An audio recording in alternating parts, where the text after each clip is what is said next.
Lazy Devlog 48 for July 2025. So this is one of those videos where I will take you through my month and will tell you, show you how the show is made, giving you a little bit of a behind the scene kind of insight. I'm doing one of those videos every single month, but this month is special, so I will release this video publicly. This is the anniversary, the 4th anniversary of me starting the coffee. There's three main goals for this month. One is I want to finally release Kettle Crisis on Newgrounds. I want to continue with working on the hardware review of the CUBEXX and the Merlink CUBEXX, and I also want to do a lot more Picotron streams. Now today I actually have a bunch of tasks lined up already. I want to create a secondary YouTube channel for all of the VODs, all the stream VODs. It should be called Lazy Devs Live and should be up by the time you see this video. I also want to record a little bit of a brainstorming session, a little bit of a special for the coffee subscriber, just a bit of a brain dump about a potential upcoming Zelda-like series. Not gonna commit yet, but I want to write down some notes, some ideas, and share it with the coffee subscribers. But most importantly, I need to survive this day because it's gonna be the hottest day of the year. It is Monday and I'm on my way to Cologne. I'm doing some teaching today. And also it's a bit of a tough week because my wife is on a trip. So I'm a little bit of a single dad this week. And so like streaming has to take a backseat for now. But I did set up the live website, and something I'm going to try to do this week is going to be releasing the game on Newgrounds. Let's go. Möglichkeiten zum Fern- und Regionalverkehr sowie zur S- und Stadtbahn. It's Friday and we almost got to have the Newgrounds stuff going on, but also I want to show you, this is my workshop when I'm working on stuff. Today I've been repairing the LEDs of the Gunpla, which is a more advanced job, I realized too late, but we're gonna get through this eventually. I also got printed some PCBs, some official Lazy Devs PCBs. We're gonna maybe do a project with that later. And this is my streaming setup. So I have a notebook happening here, and then the cable goes up in here, and that's an Elgato capture card, and that goes to the camera. That's the actual camera that I'm filming everything with. I created like a mount for this to go on top of the table here, and I can film me tinkering with stuff now. That's something that we introduced very recently, and there's going to be some more of these streams this month. It is the middle of the month. Where did the time go? So today I'm back in Cologne. I'm doing some teaching today, and so far we released the game on Newgrounds, so that's very great, but we haven't made a lot of progress on the review of the CUBEXX. But the tables are about to get turned because my family is leaving for vacation, and that means I will have 2 weeks just straight work time. Looking forward to that. Oh, check it out, it's the Paternoster. It's working again. It's been out of commission. It's a continuous elevator.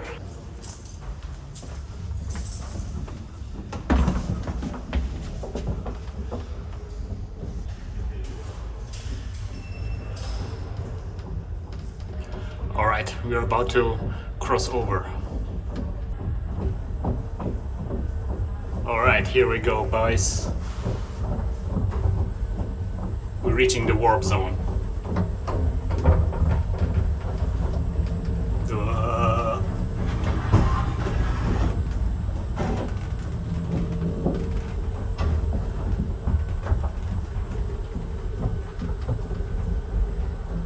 It's the middle of the next week and it's kind of going well, kind of going not well. So I've been starting to write the script, but it's still not finished. It's taking a long time because it's a long script. But also you can see that I am having troubles with some of the firmwares that I'm reviewing. I need to start the firmware and check some things, and the firmware stopped working and I have to reinstall the firmware. And it's like my SD cards seem to be dying. There's a lot of SD cards that I have, right? There's a whole box of SD cards and they're starting to die, so I have to buy new SD cards, and a little bit frustrating. But I did start Picotron streams. I streamed yesterday, I will stream today. It's gonna be fine. All right, I finally finished recording the audio and some of my face for the video. I even got the gunpla working again somewhat. And yeah, here's my setup. I have the script here. Here's my camera. I need to put the little display to the side because I end up looking at my own face while recording otherwise. So yeah, this was like 2.5 hours of recording, and now the task is to edit it all down. But I also need to record all of the footage of the actual device on my workbench. So we still have a ways to go, but the first big step is done. All right, so this is the 28th, and I finally finished editing like a skeleton of the video, and it's a long one. It's 43 minutes, and I haven't recorded any footage of the actual device, so I have to still go downstairs in my workbench and record the footage. But again, it's already 28th, so sadly, this is not going to be finished this month. But at least I was managed to get some Picotron streams this month. Hello everybody, welcome once again to the Lazy Laptop 48 for July 2025. Again, this is usually a video record for my subscribers, for the people on Coffee, but this time around we're celebrating. Hey, it's the 4th anniversary of me doing this, not this channel, but this coffee. Yeah, so as you might have noticed at this point, my voice sounds very different, and that is because I had a problem with the recording. I tried fixing it with AI, and I think it's audible, like you can understand what I'm saying, but also my voice sounds very different. Well, this is what it is now, and at the end of the video, I will realize my mistake, but then most of the video is going to be like this. I'm sorry about that. Yes, so just a quick overview of the things that we're going to talk about in this episode, this episode of the Lazy Devlog. We're going to talk about the cattle crisis a little bit. We're going to do a little bit of a debrief. I also want to talk about generally how things went. I want to talk about some of the streaming I did this month. I've been asked to talk a little bit about my time in China, give you a bit of a background of why I was in China for such a long time. And then I want to talk about some of the games I played. I have a big list of things, of issues with Gravity Circuit, the game of the month this month that we played.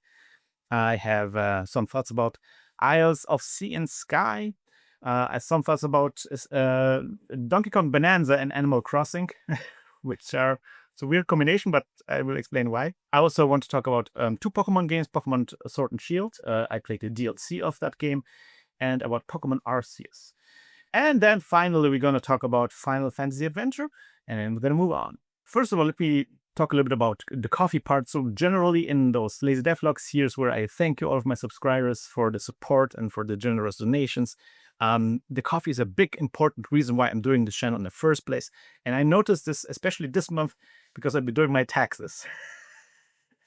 So that gives me like an opportunity to check my overall income throughout the entire month, throughout the entire year, and realize how much of a percentage the coffee support makes up, and how little this channel would support itself without any coffee support. I don't want to go too much into the details on the public version of the Lazy Devlog, but needless to say, the coffee makes a huge difference, and I know this is over and over again.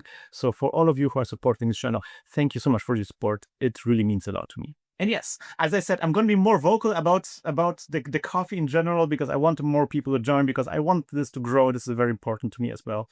I want maybe this to spin up a little bit. So excuse me if I'm going to be a little bit more vocal about the coffee in general. But again, mainly because this is such an important reason why this channel functions in the first place. Now, usually this part would be the part where I would like discuss, the videos that I published on YouTube and how well they did and so forth. Sadly, in this month, there was a huge failure. I wasn't able to get out the CUBEXX video out on time. I'm going to talk about in a second. But as to make up for it, I can show you a bit of a behind the scenes on some of the platforms I released Cattle Crisis on. And it's kind of like interesting to take a little bit of a closer look. And that's the kind of like behind the scenes look that you get in this Lazy Devlog, right? So one of the things that was a huge success this month is that I was finally able to get the release on Newgrounds. So the game is out on Newgrounds, and it was people like it on Newgrounds. It received a similar rating to my other games. It's just above 4 stars, which is pretty good, I think. It has been viewed 6,800 times, which is not great, considering that it was like on the front page, right? I would expect maybe more people to see it.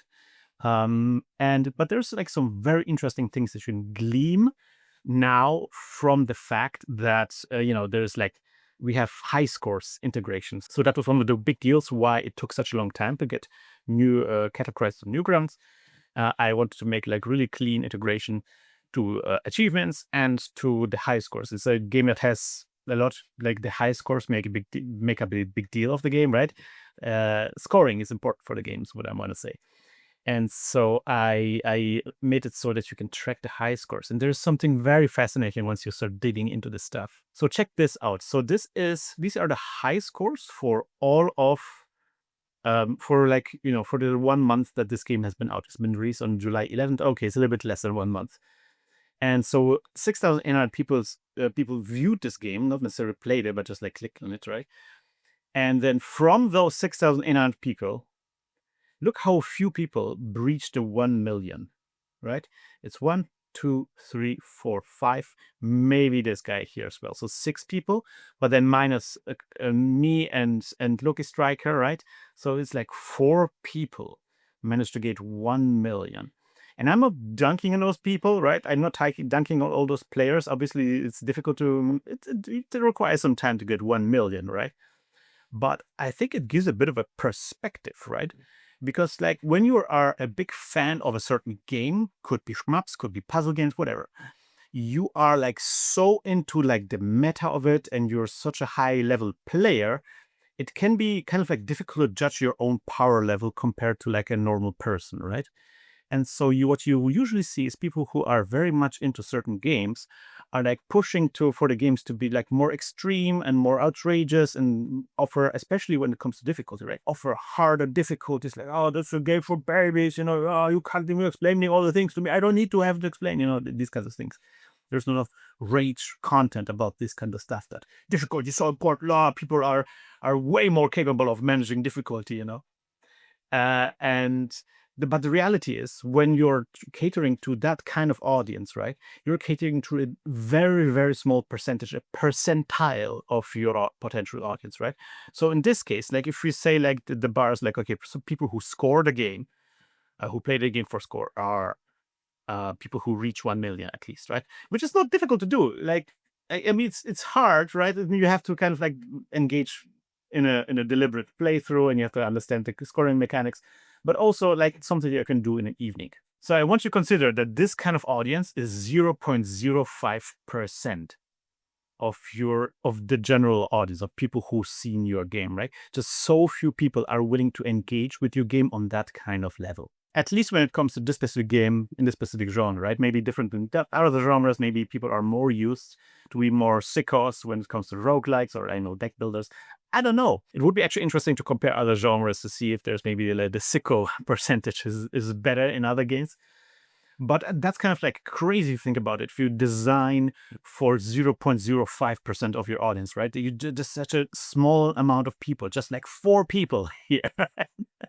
And that's kind of like mirrors something that we saw in a previous episode. We were looking at the stats on itch, and we saw that the majority of the purchases came from like a very small amount of people who already knew about the game. And once the game was released to like a wider audience, once it was released on the front page, that even though there are so many more views on the game, so many more eyeballs saw the game, right? That actually didn't result in a spike on the sales, right? So especially this game, Cataclysm Crisis, is a game that whereas there's like a very small diminishing sickle audience that I'm catering to. But maybe this is a bit of a oversimplification because there's some people who play this game a lot. It's not like 1 million is the cutoff point and everybody else is a casual normie. There's different graduations on how much you're willing to invest in a game, especially this like on the website. There's a lot of context that I'm just eradicating. I'm just saying, like, I think there's in our minds, especially if you're into a special game, if this is your genre that you're into, you have this because you surround yourself with other people who are also sickos, right? You think that this is like your views on this genre, that they are universal, that everybody thinks this way, And in reality, you're just like this very small island in a vast sea of people who just like aren't that much into these kinds of games and don't need to that kind of challenge and are not interested into engaging with those games that deeply. Now, also, I have to say this might be also criticism to Cat Crisis in general, like maybe I would have to think about how to reel people in, because sometimes the goal is how to turn casual players into more of a sicko, and there might be like progression systems and stuff like that that encourage people more in interacting with these kinds of games this way. But it's not like I just put a skyscraper list and see like see you later, guys. I do have achievements for reaching 1 million, right? So even if you're like an achievement hunter, and you don't really care about score, you still are encouraged to do good scoring. Even there's like a 2 million achievement, which actually just one person in the world achieved. QWERTY. That's actually a person who does a lot of achievements on Newgrounds. Kind of like really impressed that you made. No, actually, 2 people made 2 million. Never mind, two people. Okay, very good. I almost made it. Not quite.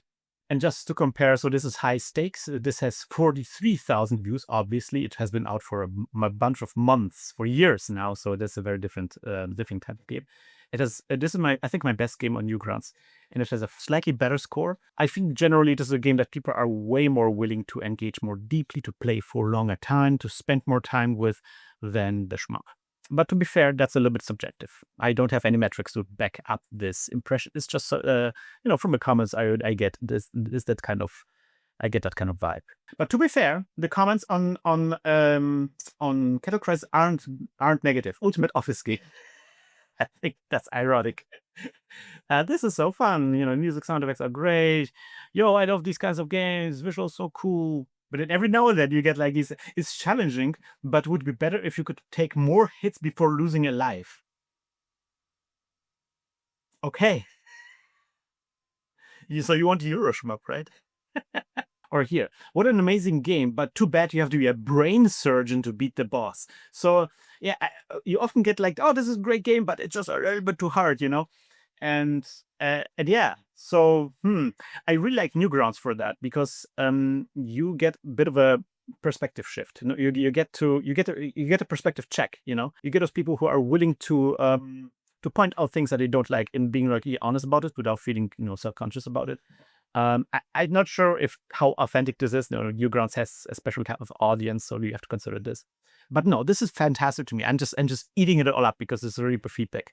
And I would love to see more games compared to that. In the previous episodes of the Lazy Devlogs, we looked at some initial stuff on the Kettle Crisis release. As I said, you see, for example, the views. We had some initial spike from the sickos here, and it kind of petered down, and then it was released on the front page and got a lot more views.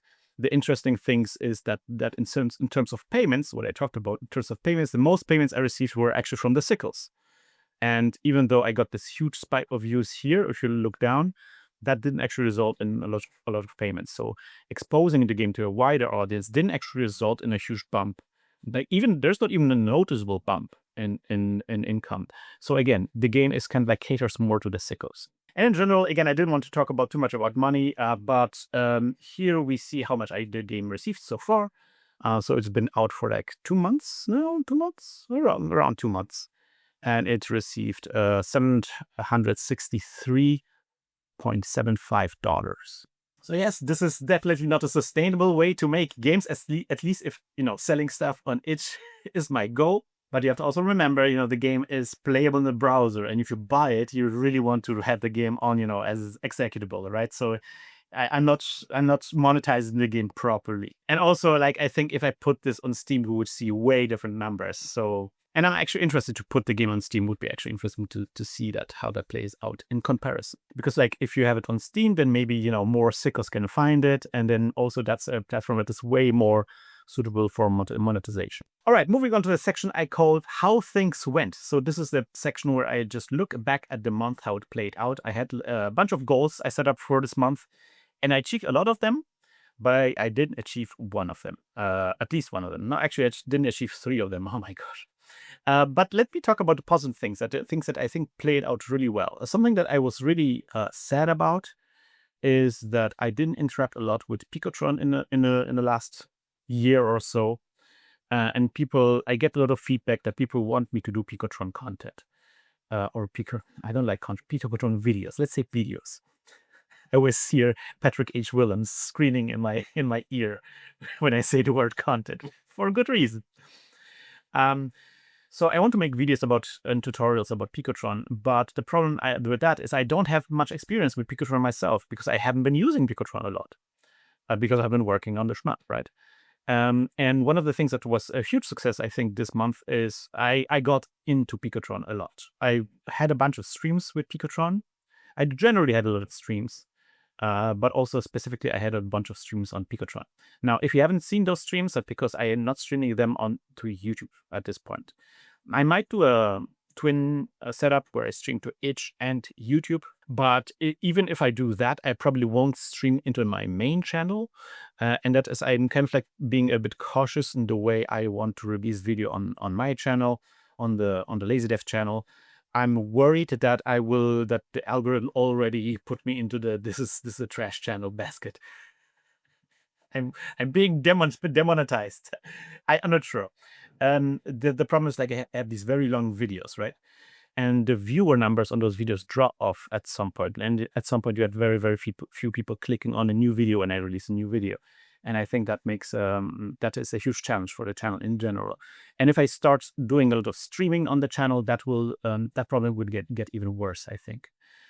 So what I did is I made up a new channel. I will show you in a second. It's called LazyDevs Live, and that is where I will upload VODs of my streams. The streams I'm doing on 2 different channels. I know it's a bit complicated. Here we are. So I have the main channel, the twitch.tv/LazyDevs channel. That's where I will do all of my dev work. And I have also a personal channel, twitch.tv/chrisman, and that is where I will usually just do, like, when I play video games, I do that kind of stuff, or when I do tinkering, on my workbench. That's also where I stream these kinds of stuff.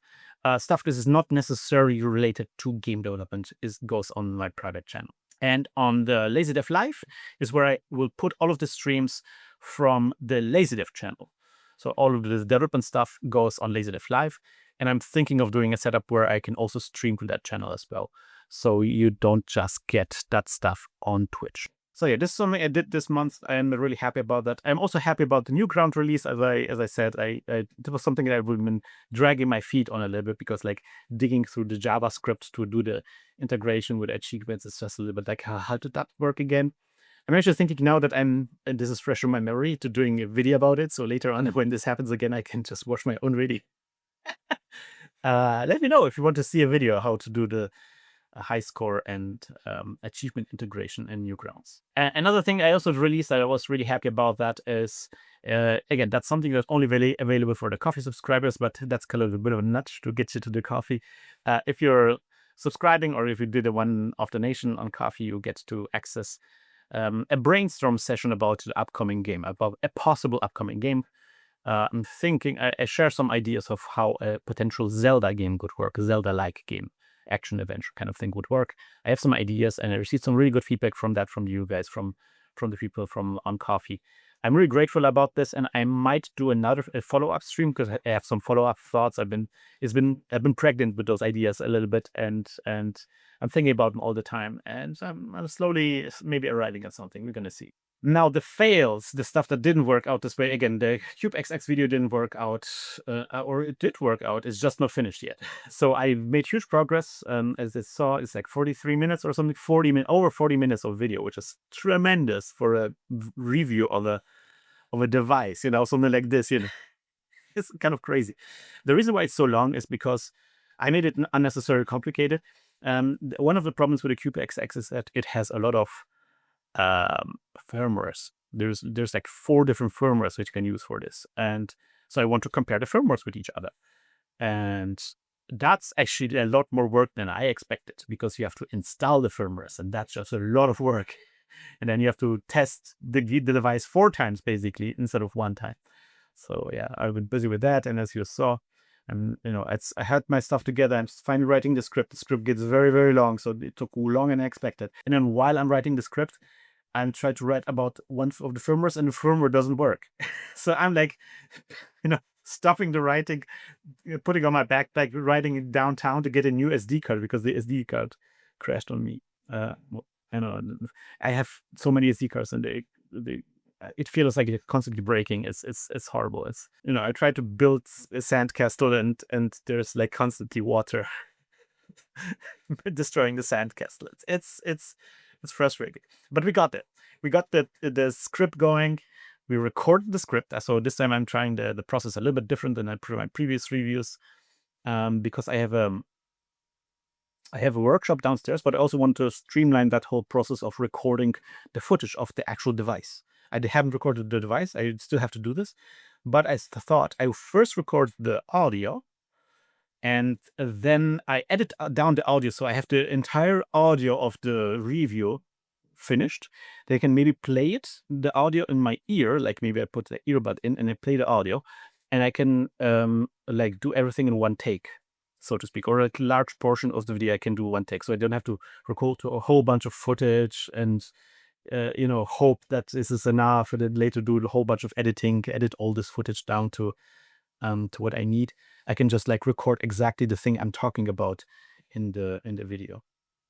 I'm not sure how actually a channel like Retro Game Corps does this. I might need to reach out to my boy, Russ, how he does that, because it seems so effortless in his videos, right? He just talks about, and he talks so fluently, and then he just shows you all the things, and for me, it's like always such a struggle. So yeah, we're gonna see about that in the next Lazy Dev Work. I will let you know how that worked out.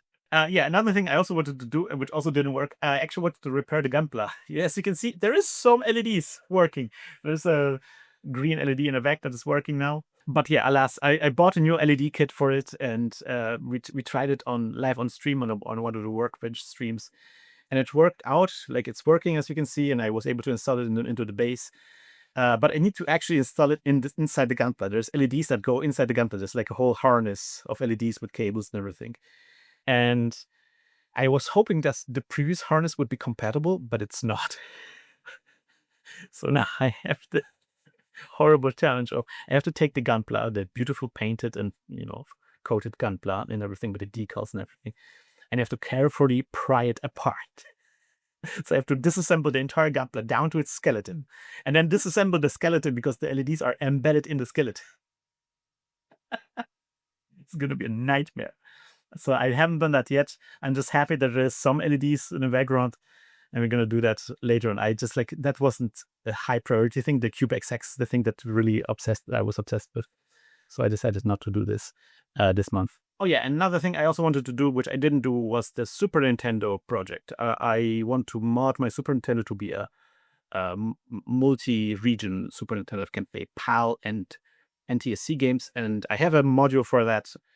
But I'm dreading making this because it requires like lifting pins and stuff like that, and so I need to have like a bit of the right kind of mind space for that. And so I said, like, okay, that's also something we can move to the next month. Now, about some of the streams I did, just to give you an overview in case you missed this.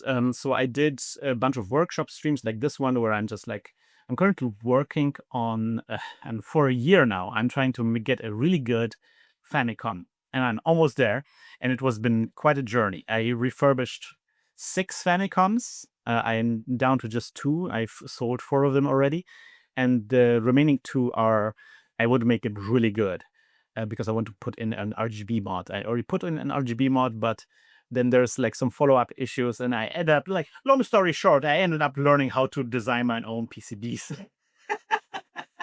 And these are the PCBs I designed. I'm currently testing them. I already received version 2.0 of those, so I had to do some revisions, and there's a major bug with the second revision, so there's going to be a third revision. But I'm pretty sure the third revision could be the one that finishes up the whole entire project. So that will be very exciting. That's something that comes up next month. Something I'm actually already thinking about is maybe, let me know if you're interested in this. I might actually do like because I have all the footage for all the things that I did to the Famicoms.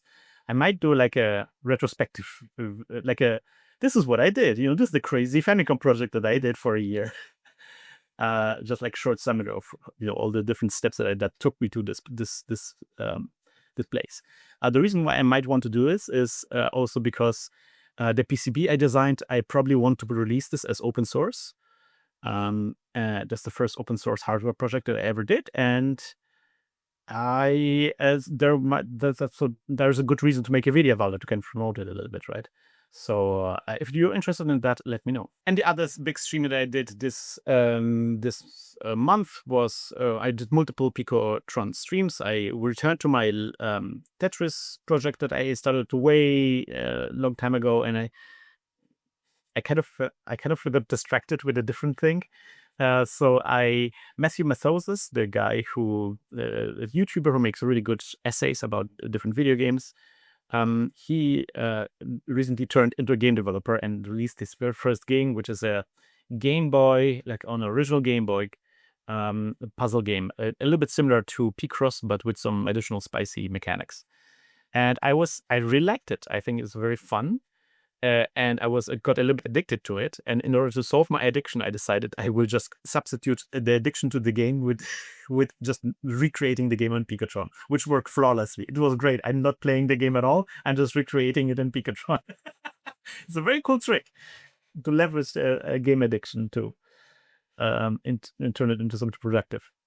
So I'm currently stealing the game in Picotron. I'm recreating the game in Picotron. I'm not sure where I'm going with this, honestly. But I think the most important thing is that I'm getting more experience with Picotron. And that alone is already a huge win, so I'm really happy about that. I think where I will probably this end up is I might do like a beginner tutorial for Picotron on how to recreate Picross or like the nonogram type of puzzles or any kind of other puzzle game in Picotron. That might be a good way to turn this into a video. So if you want to see how this proceeds, make sure you subscribe to twitch.tv/LazyDevs or subscribe to the LazyDevs Live channel. Oh yeah, I want to show you this. So this is the LazyDevs Live channel at LazyDevs Live. Not a lot of subscribers, but we're getting there, right? And here I'm just like publishing all of the VODs. I actually released some of the VODs I had in my my library about how it makes Tetris in Picotron. All of these videos are Picotron for now, but I will also use this to drop some other videos later as well. All right, one person in the subscriber channel asked me about my time in China, and so I thought I will talk some words about it. I'm not going to deep dive into it. I think I might do a subscriber video that is all about China. This is going to be, I could talk for hours about China because I spent 3 years of my life there. But maybe people see my older videos and see that I'm in China and are wondering, why are you in China?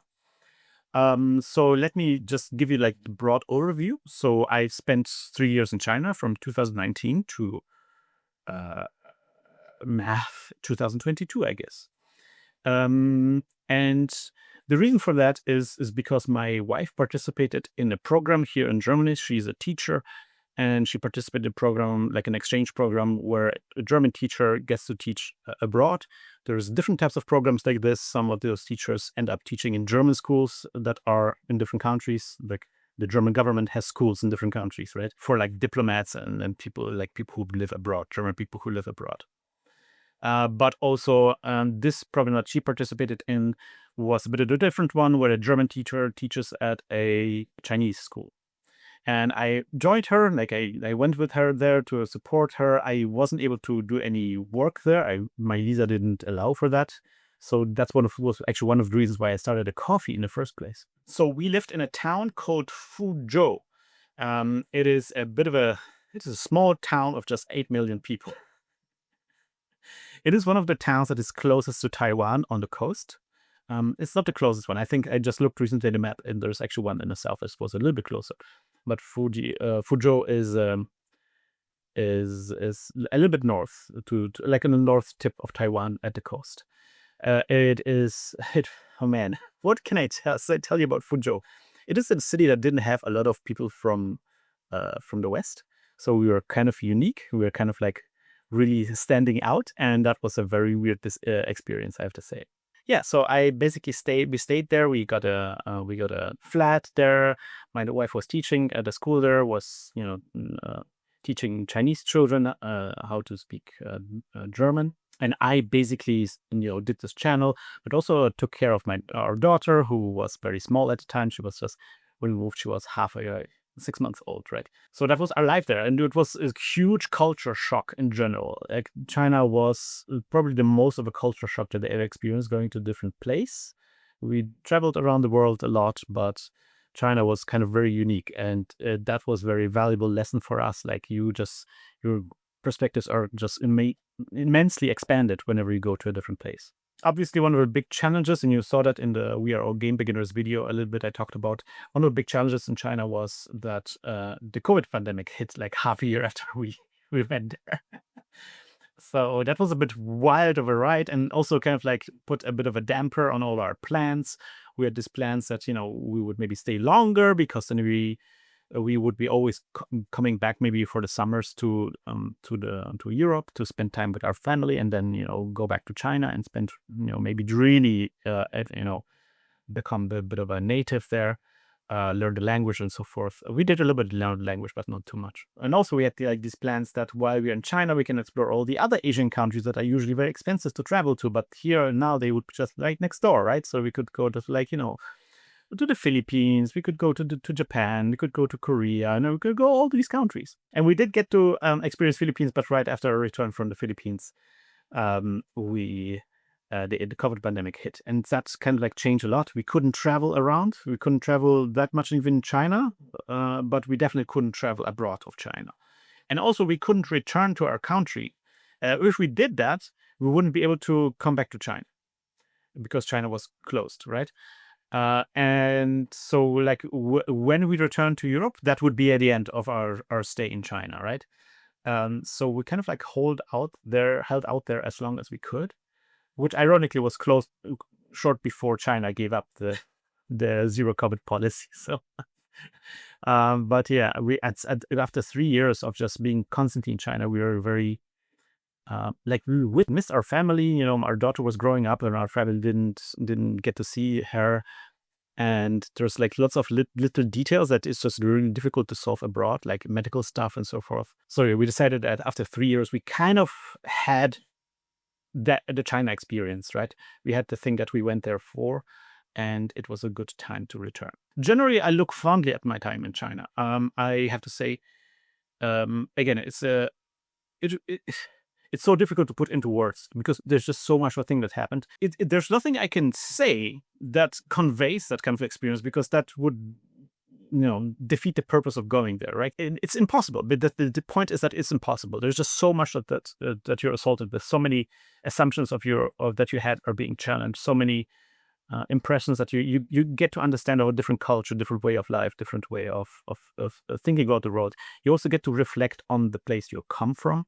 You realize that, oh, actually, the Westerners are also pretty weird, and have like these weird, like you just like there's a bit of a shift in your perspective that happens there, which was fantastic. I don't want to belabor the point too much. Maybe I will do a separate video that is just all about this topic. If you want to watch this, that I would probably release this for the coffee supporters. But I want to give you maybe a little bit of a blurb, a bit of takeaway from that experience, something that I want you to know about China. And that is something you never realize when you're a Westerner and you hear news about China, is that China is huge. And it's like, okay, huge, but what are the consequences of it being huge? It's huge. So everything you hear about China is just like an absurd oversimplification. You have to consider, like, for example, I'm a European, but more specifically, I'm a German, right? Or at least in Germany. So whenever somebody says about the Europeans, I feel like, okay, dude, like you're just like painting with a broad brush. There's just so many different Europeans. People living in Eastern Europe are very different from people living in Spain, or very different from people living in the northern countries. Like, these are very different people with different perspectives. And even within each country, there's just so much variety of different perspectives. There's different people living here in Germany that I don't agree with. There's just so much variety here in Europe, right? It's difficult to speak about Europe. You're just painting with this meaningless broad strokes, right? And now consider that China has twice as many inhabitants as Europe, right? It's insane. So like when we see people talk about China in news, and let's be honest, here in the West, news about China are quite often negative. Like there's at least a foreboding, oh, things are getting really, China is expanding, economical power there, or, oh, people in China are being, their voices are being suppressed or whatever. And it's just laughable because there's just so much happening in China all the time.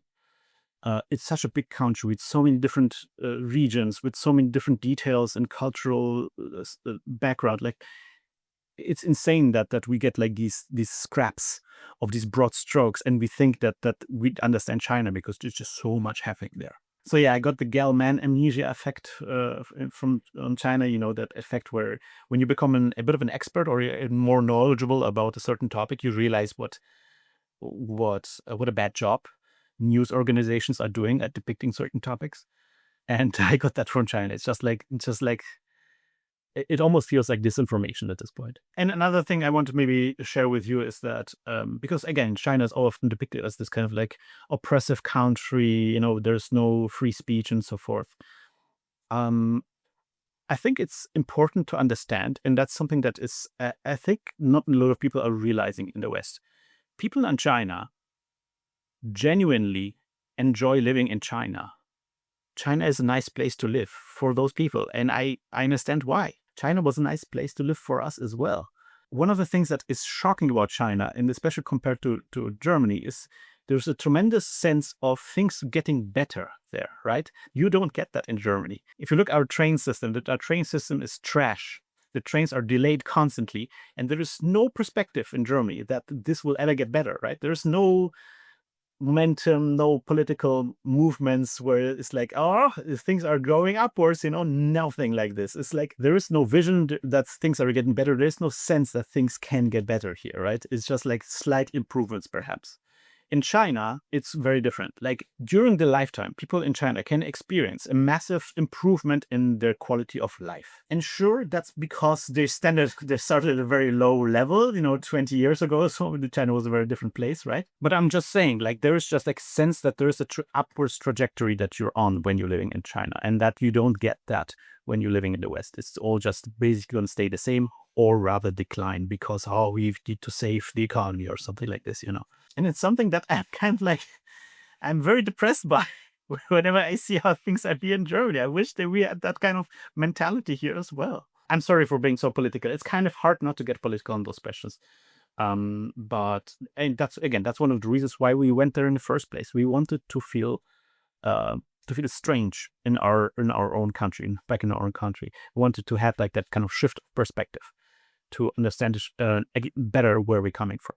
Anyway, kids, are you ready to talk about video games? Because I am ready to talk about video games. I'm ready to talk about Gravity Circuits. So one of the things that we're doing on the Discord is we're doing a game of the month, where we vote for which game we're going to play every month. And this time we picked Gravity Circuit, which is a Mega Man style jump and run made in Lua Love and released on various platforms, like even on I played it on PS5 actually.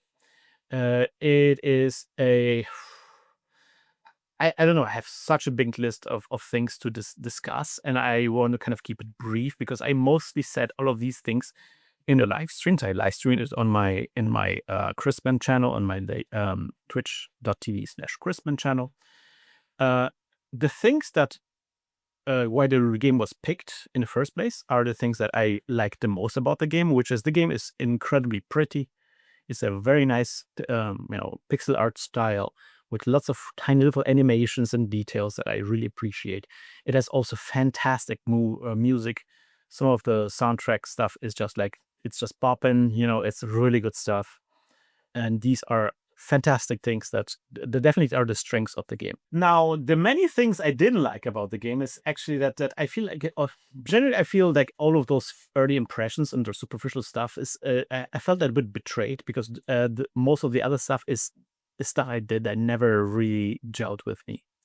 I really wanted to love this game because I love the way this looks. There are some, I'm not going to say everything was bad. I had some levels. There were some levels that I really liked.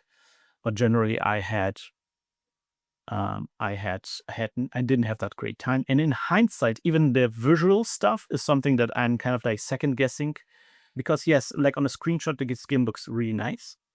But if you look, for example, at, broadly speaking, how a level works out, the progression of the level, there's not much variety in a given level. You never go through like crazy new areas. You never feel like you're in a different type of area. It's always very samey.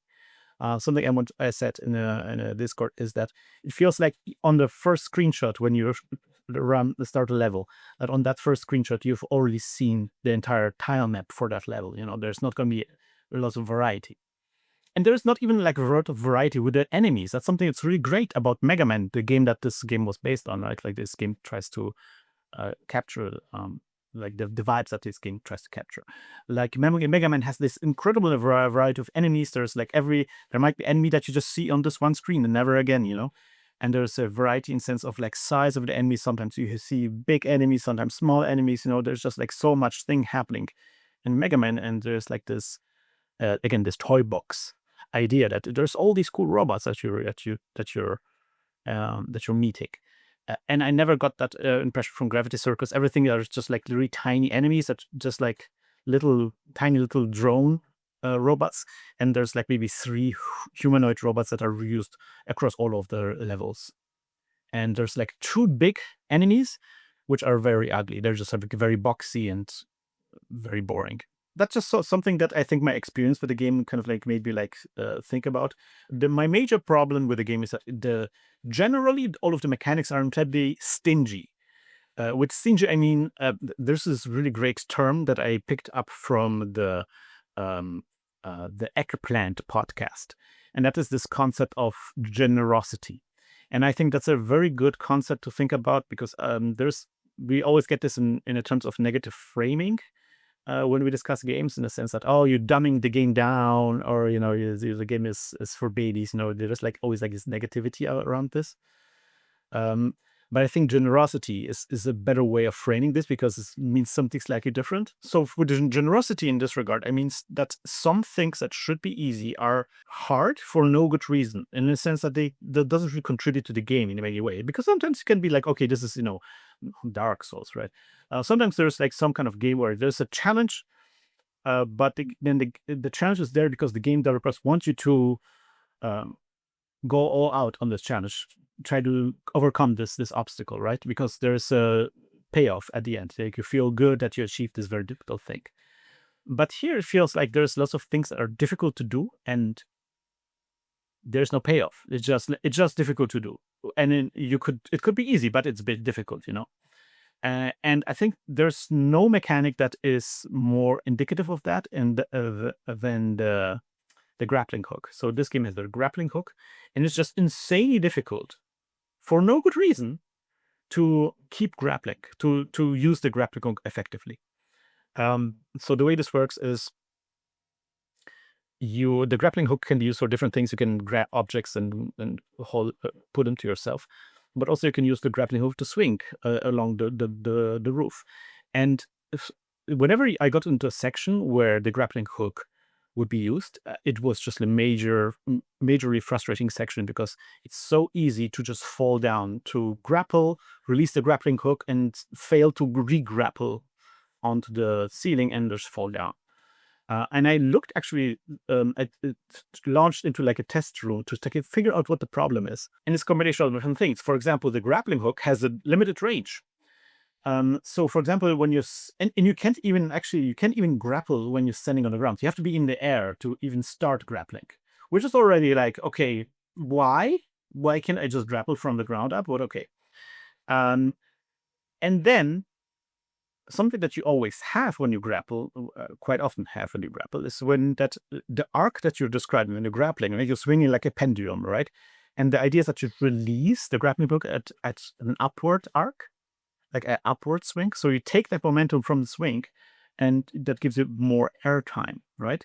The idea is that you swing up, and you get more air time. That gives you a larger window, so to speak, to re-grapple. So to do another grapple to the ceiling, right? And that game doesn't have that. And to me, it's like something that I've seen in so many different games. I mean, kind of like it seems natural. It seems the way the grappling hook should work.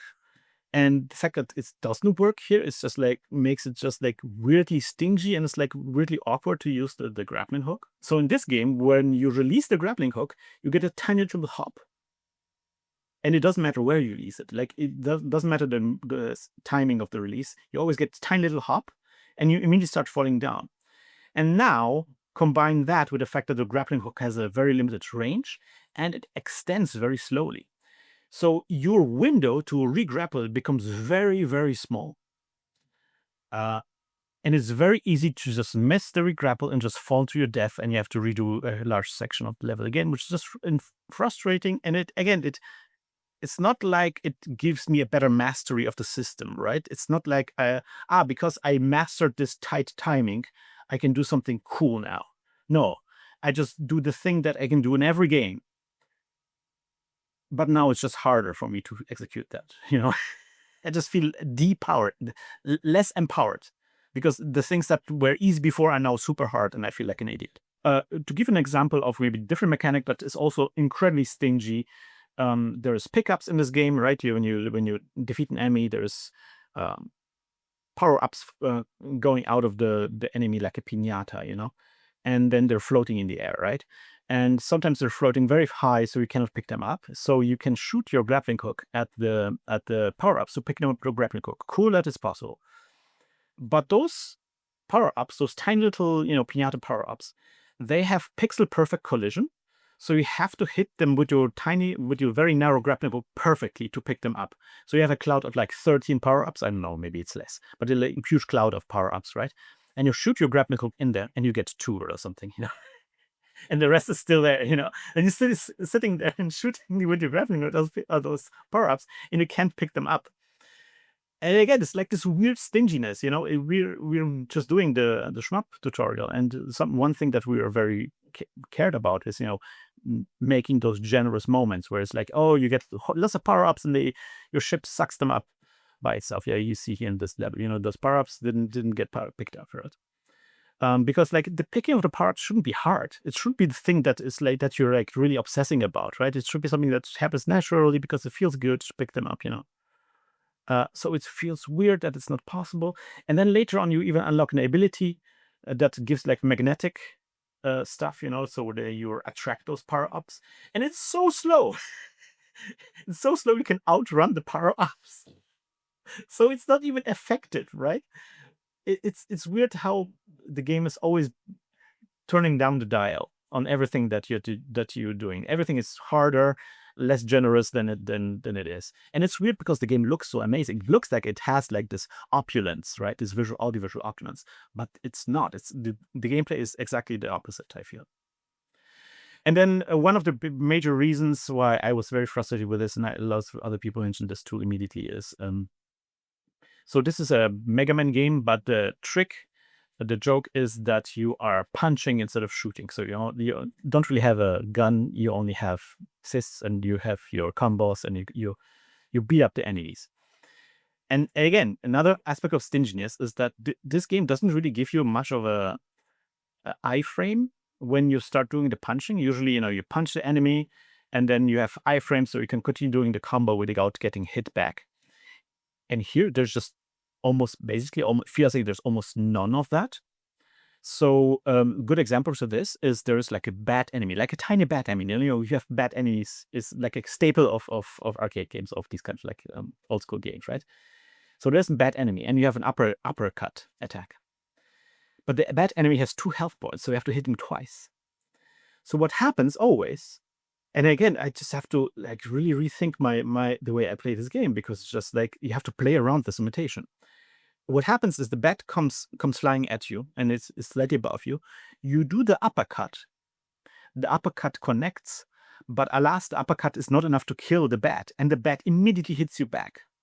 So you constantly get hurt when you engage with the enemies. So you have to like pre-damage them with your grappling hook, and then you can do like a finishing attack. So I think the way the game is meant to be played is like you defeat one enemy, and you can grab them, and you can throw enemies at other enemies, and you can then maybe chain the enemies like this. You defeat an enemy, grab them, throw another enemy that defeats that enemy, you can grab them. It's like this kind of thing. But it's so easy to fall out of the chain, right? And it's kind of like, if you're not playing like this, the game is just like this very miserable slog. And we get like some other effects, like the levels are way too long. I spent for an hour on a level. Usually a Mega Man level is like, you can finish it in like 3 minutes, right? Of course, you will die a lot of, so you will engage with level for a far longer time. But still, like you never gonna be, trapped in level for an hour. And weirdly enough, because Mega Man has this thing where if you run out of lives, you're back to the main screen, and so you can choose maybe a different level. It's like, okay, I'm sick and tired of playing this Woodman level. I will try this other level now. Maybe I would have more luck there. So you never feel like you get stuck playing a level because you can always switch to a different level. So that's a genius of Mega Man. So yes, it's hard and you have to replay it over and over again, but levels are short, and if you die, you can try a different level. And here is kind of like, levels are long, and if you die, you reset to a previous checkpoint, but that checkpoint is not saved. So you have no possibility to try out a different level. You would have to abandon the current level. So you played for half an hour and you're sick and tired of the level. And then you're asked, like, okay, if you want to try a different level, you have to give up all of the progress that you made so far. And that's just like, it seems generous, like, oh, you have infinite lives. You could just keep respawning and keep trying until you make it. But in real life, in execution, you just end up being trapped into those levels where you just have to do something that you don't really like anymore, that has overstayed its welcome. And you have to keep grinding through it, because otherwise you would have to play the game even longer than you actually have to. And generally, there's just a lot of aspects of the game that I feel just like way too complicated than they have to be. The story is just way too complicated. There's like all this backstory in the game, to talk to characters, and they're giving you all this backstories. I'm punching robots, bro. I don't need you to spell out your life's history to explain why I'm punching robots, And yes, the story at the end, there's a cool twist at the end that is conveyed by a monologue of the final boss. There's a cool backstory, but I wish this was the kind of storytelling that works through the levels, that maybe the level shows you something about the world or explains to you something about the world. Maybe there's like a plot twist. There's one section where you actually team up with a character, and so your partner does one part of the level and you get to do the other part of the level, so it feels like you're teaming up. That was a cool part. I wish more of that was, like, more of the storytelling was told this way, where it's like I'm playing the level and I'm picking up what the story is trying to say by playing the level, instead of just sitting there and reading a huge dialogue sequence, right? And then, of course, there's like, you can like customize your character, and there's like 4 different slots for special attacks and like 3 different slots for abilities, and you can save loadouts. And it's like, bro, it's a Mega Man game. Like, why is this so complicated? Or like, there's a run button, right? And there's no situations where you would have to run slow. You always want to hold the run button. So why is there a run button there in the first place? I set it up so that I don't have to hold the run button. So the run button actually becomes the slowdown button. It's very good that there's an option to do that, but also calls into question why that is in the first place. Why don't make it just the standard running speed? Yeah, so all in all, I was very frustrated by this. I wanted to really love the game. It's because it looks like it's absolutely my jam. It's a game that just I couldn't love. It was very stingy. It overstayed its welcome a lot. And it invites comparisons to games that are better. It invites comparisons to Mega Man. It invites comparisons to Shovel Knight. All of these games. I actually booted up Shovel Knight just to see if I'm crazy, And yeah, you play Shovel Knight. It's way more metal. The levels are shorter. And in the first level, you fight a huge dragon, and it's not even the final boss, right? There's a huge enemy variety at play in already the first level, a huge amount of generosity. The jumps are very easy to pull off, and it feels satisfying to bounce off your shovel. And you just never get that from Gravity Rush. Gravity Circuit. Gravity Rush is a good game. That's a very different game. No, I'm feeling a bit bad because I've been a negative Nancy about the last previous games. And I have to say, I also mellowed on the criticism I had about Chrono Trigger. I kind of like it. It grows on me a little bit. I don't think I will mellow on this one, though. And that I played it, it made me realize certain things about how Mega Man works that I didn't really realize before, and also questioning like the wisdom of like infinite life systems and so forth. I think there's lots of cool lessons from here. So yeah, that was Gravity Circuit. Now, one of the games I actually wanted to play, the one that I suggested we should play this month, was Isles of Sea and Sky. This game here. And I did play it just to see what I was missing out. And oh man, what experience. This was a fantastic game. I love it. I will probably continue playing it more. It's great. I don't have much to say about this other than that it is Zelda with Sokoban combined. And it's like an open world Sokoban, so to speak. And it's fantastic. It's great. There's lots of really cool discoveries, very, very good mechanics. It's a very good Sokoban in a sense that there is interesting mechanics. There's interesting blocks that do unique things that you never seen before that allow you to do really intricate stuff. The puzzles have different levels, where it's like you solve a puzzle, but then you return to it, and then suddenly a new depth to that puzzle that you solved previously is revealed. Just a great experience. I can thoroughly recommend it. I have a playthrough. I have my first session recorded on the Chrisman channel, on my personal channel. I would probably play it more because I just love it so much. Honestly, not much negative to say about it. I think this is exactly what I thought this would be, and it's even better to some extent. Okay, so I want to talk a little bit about Animal Crossing New Horizons, which is something I played with my daughter. I picked this up from my daughter because I knew that she would maybe enjoy it, and she does enjoy it a lot. And it's, I think, the second Animal Crossing I ever tried. I think I played New Leaf briefly on a DS, and then this is the second one I played. Obviously, very late to the party now because this has been like the COVID game for such a long time. But I don't have that much to say about this. I'm generally enjoy it. It's a very nice game, very nice looking. Way better looking in real life than it is in the screenshots, I think. I decided to skip Donkey Kong Bonanza because of this, because we already have a game that I'm playing with my daughter, so I'm not going to pick up Donkey Kong, which usually would be the game I would play with my daughter. I will return to Donkey Kong Bonanza eventually. But one of the things that made me think about Donkey Kong Bonanza in this context is that one of the things that makes it very difficult for my daughter to enjoy this game is just the amount of text you have to read.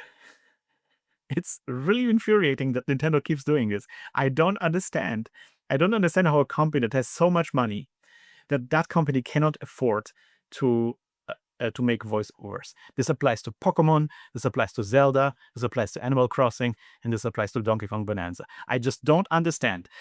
These games are made for kids, and it's crazy to me that Nintendo doesn't seem to understand that kids can't read, at least like not preschool kids can't read. And so these games are just so incredibly impenetrable to them because they just can't read. It's insane. My daughter manages because she remembers where, I have to press the first entry when I talk to the Tom Nook character to get to the shop and so forth. So she remembers where the menus are. And sometimes she can read a word or two, but like whenever you boot up the game, Tom Nook explains to you, what the news are, and usually there are no news, and she has to sit there and just click through the message because it's like all nothing for her, and she gets mad at this, and I get mad at this because like, well, so even if I can read this, I don't care. And she cares even less about this. So yeah, I hate this. I hate that the Nintendo's keep doing this. It's really and one of the things that I was kind of hopeful about is that in Donkey Kong Bonanza, Pauline is actually a voice character. She apparently has voiceover lines, and apparently also they're even localized to different languages. So I'm actually eager to maybe pick up Bonanza next month, perhaps. We're going to see. Because I'm eager to see how much this goes. I'd seen some Let's Plays, and I already see that there's not much of that. It's just very superficial voice acting. I wish Nintendo changed their mind. They would turn this into more of a, like, just do voice acting for every game. It's 2025. Come on, guys. Voice acting for games. It's not that difficult. We have the technology. We have actors willing to do this. Get Chris Pratt on it for why I care. I don't care. Just give me voice acting for those games. Also, something that blew my mind. I'm sorry to be so late on this, but something that blows my mind, I can't wrap my head around this, is the Amiibo cards. So if you don't know about this, you can buy trading cards, like magic cards basically, for Animal Crossing, and they will have characters that you can then amiibo into your game, which is great. There's some really cool characters in this game. It blows my mind how expensive those are. I just could not believe what I'm saying. Like, this must be a typo. You pay €10 for 3 cards, and they're random. It's insane. What are these cards made of? Gold? Okay, to be fair, I paid more than €3 for a card previously in my life, but those were special cards. They were very different cards. Oh, by the way, I just realized that my microphone was set to the wrong settings. So if my audio wasn't that great until now you know why. So yeah, so one of the things I was really happy about this month is I actually finished finally Pokemon Sword and Shield. If you've been watching my previous Lazy Dev vlogs, I've been playing a lot of Pokemon Sword and Shield. I'm actually trying to playing lots of Pokemon games, and I'm trying to set up a living Pokédex for all those games. And I've been making some good progress in Pokemon Sword and Shield because I really like the game, and I hit the first DLC. And that was such a downer. I didn't like the first DLC. I kind of like fell off the game for a couple of months. I finally returned, and I got past the first DLC, and I got to the second DLC. I'm not going to belabor the point. I still really like the Pokemon games, the Sword and Shield Pokemon game. I think it's a really good game. I think it gets bad rep for no good reasons. Although I didn't like the first DLC, I have to say that I don't think an Asian dojo was the right choice for the English themed. For the British themed game. But I did like the second DLC. I think the second DLC is a lot better. In general, like the theming is a lot better because it's about a knight Pokemon, a king Pokemon. But also it has some really cool mechanics that I really like. You can, there's like an roguelike mode, so to speak, like a Slay the Spire kind of mode that's really fun. Generally, I had a good time with the second DLC. I finished the Living Pokédex, actually. I have all the Pokemon. And there's some Pokemon I haven't picked up, but whatever. There's always they always give you some, for the real suckers, you can keep playing the game a little bit more. And I don't care about that. I got all the Pokemon in Pokédex. And I'm happy to move on. And the game I moved on to is Pokemon Arceus. So yeah, I've also been, this is something I've been a bit interested in because I heard that this is supposed to be the good one. Lots of the Switch games, Pokemon Switch games, are getting a bad reputation, but consistently everybody says Pokemon Arceus is the good one. And so I was always curious about why is that the good one, And also it's it's a Pokemon Legends theming, right? Or like branding. And there is a Pokemon Legends that is about to get released soon. So before that gets released, I wanted to see what the first Pokemon Legends is all about. So I picked up Arceus, and dear reader, yes, it's extremely good. Surprisingly so. The thing that people said about this game is absolutely true. Yes, it's very, very good. It's in many ways a lot better than the other games. Even the other games weren't bad, but this is really good.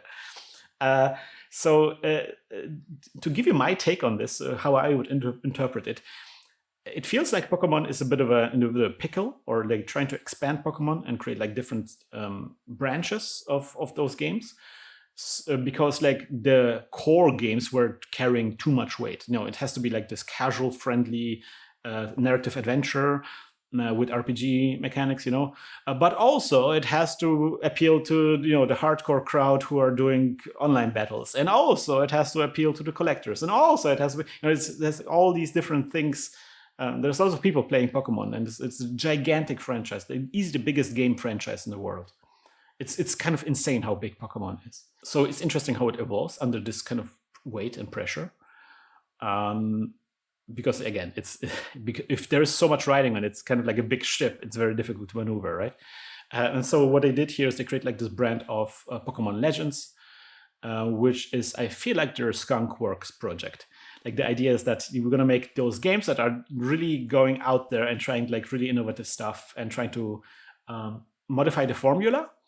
And then maybe we're going to discover something that we can bring back to the core games. And that's what Arceus is. Yeah, it's a very evolved Pokemon game.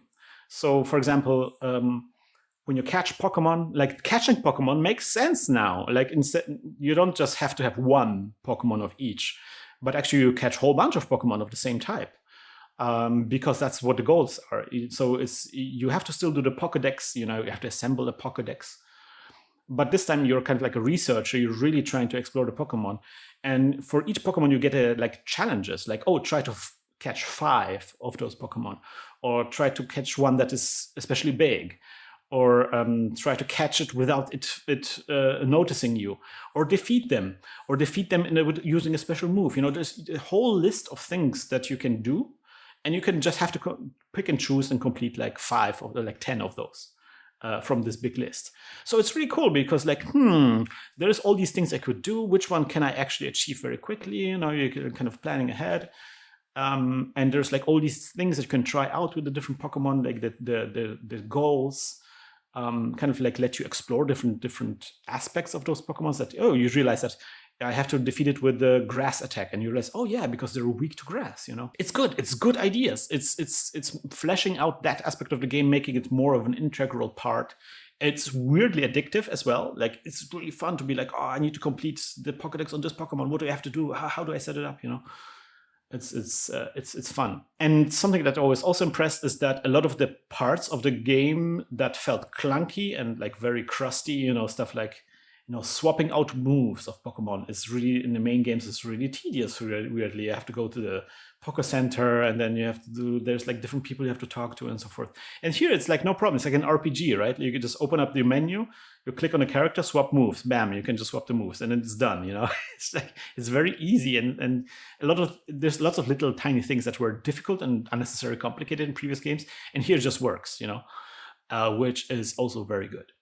Same thing with the battles. It's an open world kind of experience, which is also already kind of mind-blowing for Pokemon. You just like have this wide field and just walk around. There's some Pokemon everywhere. You can catch them or not catch them. You have the Zelda Breath of the Wild experience with Pokemon, which is really good. Not quite as big as Zelda Breath of the Wild, but big enough, But also, like, whenever you get into fights, the fights are not that important in this game, but whenever you do get into the fights, it's like, it's not like when the stream goes away and then suddenly you're in a different space. But it's happening right there on the map, which I know Chrono Trigger did that already way long time ago.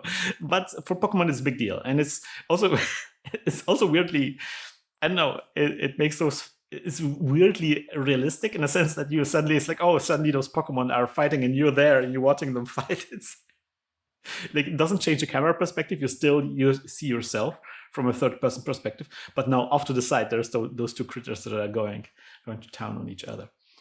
It's just a little bit funny because that in the main games, these are these very cinematic perspectives of those Pokemon dealing with each other, but now it's like this little thing that happens on the side. No, but I think one of the most important things is that because you just have this world where the Pokemons are roaming around, and the Pokemons also have different personalities. Some of them run away from you because they're shy, and some of them are attacking you because they're more aggressive. It really feels more, and there's like all those quests, which how you are supposed to interact with the Pokemon to level them up, level up your Pokédex. So it really makes the Pokemon feel more like actual living beings that inhabit a world, that have a personality, that have characteristics, that they're actually living there and are behaving a certain way, instead of, being like this thing that you randomly encounter when you walk through the grass. It's good. I'm surprised how good it is. I didn't. People said it was good, but I thought it was just hype. But I'm very impressed by this, and I'm kind of mad that it's so good. I want to play other games, but I ended up playing this. I just want to have a brief look, but now I'm just like really hooked on this. Really good. I would recommend it. If you never played a Pokemon game and you have a Nintendo Switch, I would probably recommend it. This is a very good game to get into Pokemon because it removes a lot of the awkwardness and stiffness of the other games. Finally, I want to talk about Final Fantasy Adventure, the game I'm speedrunning. Yes, I'm speedrunning Final Fantasy Adventure. You can see that on my private channel, but I haven't speedrunning in a while, almost a year, I think. And I'm still preparing because I'm preparing a different route. But I want to talk about how just in the last month or so, or 2 months, the route that I was playing, I had my time was 27 or so. Now the world record is at 15 minutes. So some sickos have been disassembling this game, and now the run for this game has turned into a crazy glitch fest where you just disable collision detection and you do basically not quite but almost code execution tricks kind of stuff. It's insane, and I'm really interested in going back to it, but also like you were not even playing the game anymore, right? Almost. So I kind of like still maybe want to play the different route, which doesn't involve any glitches. Something I'm still preparing. Hopefully I can get to this in August. Speaking of August, let's talk about what the plans are for next month. So something I want to be absolutely doing is I want to absolutely finish the CUBEXX review. That's definitely on the cards because the video is already edited, like the audio is at least edited. So I just need to record the visuals for it. I mean, it probably will still take a good part of the next month, but we're definitely going to see. I will do everything I can do to make the CUBEXX video work for next month. I want to obviously continue doing the streams and everything. I will continue doing the Picotron streams, and I'm already thinking about what kind of tutorial to do about Picotron to get people more into Picotron, because I think it's in good position to get into right now. I also want to review, it's always on my desk here, I want to also review the U console. And the U console is... I'm not sure how best to review this because it's mainly, I mean, I can talk about the device itself. There's lots of cool things to discuss, but also I want to think about how to best to use it. And I remember that when I made the dev term, I made like this stunt or this experiment where I tried to develop on it for a month. So I'm thinking of maybe doing a similar stunt for the U console to kind of like force myself to use it in a mobile setting. I have some ideas about this. We're going to maybe talk about this later on. Not sure, probably not going to be finished in August, but I will probably start doing this in August. I have some ideas. And yeah, we're going to absolutely do some tinkering as well. We're going to finally finish the Famicom stuff. It's not finished yet. I have to print a third version of my PCB, but once that's finished, we're going to get the Famicom out. That's going to be great.